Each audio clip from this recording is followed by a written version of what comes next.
ذرائع کے مطابق ٹریفک قوانین کی خلاف ورزی پر جرمانوں میں بھاری اضافہ، نوٹیفکیشن جاری۔ ٹریفک قوانین کی خلاف ورزی پر جرمانوں میں اضافہ کر دیا گیا۔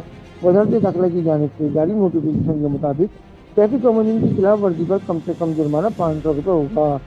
تیز رفتاری پر موٹر سائیکل سوار کو 1000، موٹر کار کو 1500 روپے جرمانہ ہوگا۔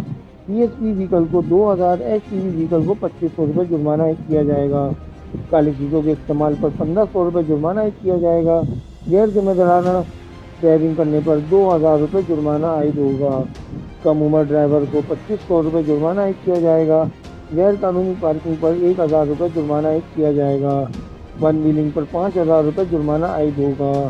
بغیر ڈرائیونگ لائسنس موٹر سائیکل چلانے پر 1000 روپے جرمانہ عائد ہوگا۔ بغیر ڈرائیونگ موٹر کار چلانے پر 2000 روپے جرمانہ مقرر کیا گیا ہے۔ بغیر ڈرائیونگ ایس ٹی وی اور پی ایس پی وہیکل کو 8000 روپے جرمانہ عائد کیا جائے گا۔ ترجمان اسلام آباد پولیس کا کہنا ہے کہ شہری ٹریفک قوانین کا احترام کریں اور بھاری جرمانوں سے بچیں۔ محمد حسن ندیم، ڈیجیٹل نیوز، کراچی۔